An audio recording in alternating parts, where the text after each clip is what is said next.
Mayoral candidate Brad Bradford is making an announcement outside City Hall about the city's fiscal challenges and implications for Toronto taxpayers. Let's take you there.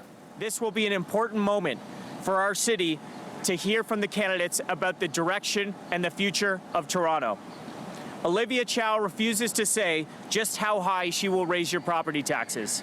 Now, I've done the math for her because she won't help us out with that. And all of her expensive promises will lead to a 20% tax hike that will make life less affordable for residents. Olivia Chow has actually told us that she hasn't bothered to read the city's budget or even try to understand the challenges that our city is facing recovering from the lingering effects of the pandemic. That's not leadership. That's ducking, bobbing, and weaving. Olivia Chow's plans are a recipe for disaster, and she's going to stick Torontonians with the bill. The fiscal reality at City Hall has changed, and we need leadership to get the city's finances in order and help build a more affordable city. As interest rates continue to rise, grocery store prices continue to increase, people cannot afford Olivia Chow's tax and spend spree. That's why in this campaign, I have been very honest. I am offering practical, common sense solutions for a Toronto that we can all afford. Other candidates in this election have continued to put out very expensive promises, new campaign platforms and pledges that are going to cost a lot of money. They're not being honest about how we're going to pay for them and just how expensive it's going to make life in this city. They're not offering a credible explanation on how they would pay for them or how they would actually be implemented.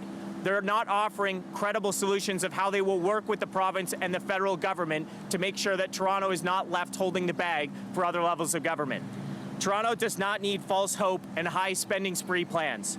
Toronto needs less talk and more action to deliver real results that will make a difference in your life. Leadership and accountability at City Hall, common sense, practical solutions. That's why I'm running to be Toronto's next mayor. We need to get back to the basics of local government, fix the nuts and bolts, make sure that we're emptying the garbage cans, making sure that the trains are running on time, making sure that we have housing that you can afford. That's where my head's at, that's what my priorities are, that's what I will deliver for you. Local government works best when it's guided by the principles of common sense, not activism. Throughout this campaign, I've offered practical common sense solutions that can be delivered within the city's budget. I've offered practical and common sense solutions that reduce barriers that stop things from getting done. I've offered practical and common sense solutions that will increase the accountability at City Hall and usher in a new era of deliverables that will make a difference in your life. So while others are offering tax hikes, I'm going to raise transparency, improve accountability, and standards instead. City Hall and the public service must be held to account. It's not a money problem that the Parks Department closes the washrooms at the ferry terminal before the ferry stops running. Today in Toronto, city policy limits who can bid on construction projects to build our city up. Toronto is a closed shop that severely limits the number of unions and workers that can bid on our municipal infrastructure projects. This closed tendering process is bad for taxpayers, it's bad for accountability, it's bad for our city budget, and it's bad for workers. I will save the city more than $200 million annually in our capital budget by joining every other municipality in this province and moving to open tendering. While every other municipality in Ontario has already taken these steps to open up competitions, Toronto says no, and it costs the taxpayers hundreds of millions of dollars a year. You have to ask the question why. It's because other politicians in this campaign have made backroom deals with selected union leadership that comes at the expense of opportunity for other unions, other workers, and costs the taxpayers hundreds of millions of dollars. That ends with me as your mayor. Open tendering for taxpayers will do more than just save money. It's not just about dollars on the balance sheet. This is about being a responsible manager of your tax dollars, getting better value for money at City Hall, and maximizing our ability to build the city that we want faster.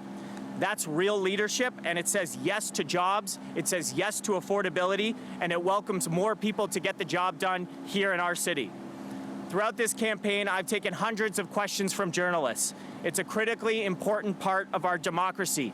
But I have to say, I'm still sort of surprised when the question comes back to me, why are you not promising more spending sprees? Why are you not putting more things in the window? Why are you not creating more campaign commitments? And the answer is because I'm being honest about the fiscal realities facing Toronto right now. We have to build housing that people can afford faster. We have to move forward on our transit projects that will get this city moving. We have to take traffic gridlock seriously and propose real solutions to get the city moving. These are the things that will make a material difference in your life. And it doesn't matter how many plans you have in binders, how many social media campaigns you do on your promises and your commitments. I'm being honest with people, and I will deliver competent, accountable government and get Toronto back on track. That's what this is all about. As your mayor, I will build an affordable city, I will make Toronto safe, and I will unclog the gridlock that makes it harder to get to work and takes longer for you to get home to your family. As your mayor, I will lead us through these difficult affordability challenges and challenging financial times. Toronto, with less talk and more action, we can deliver. And with your vote on June 26th, I will make it happen. Well, we've been listening to mayoral candidate Brad Bradford making an announcement outside of City Hall. He's discussing some of the fiscal challenges and implications for Toronto taxpayers and also questioning some of the proposals by some of the other candidates.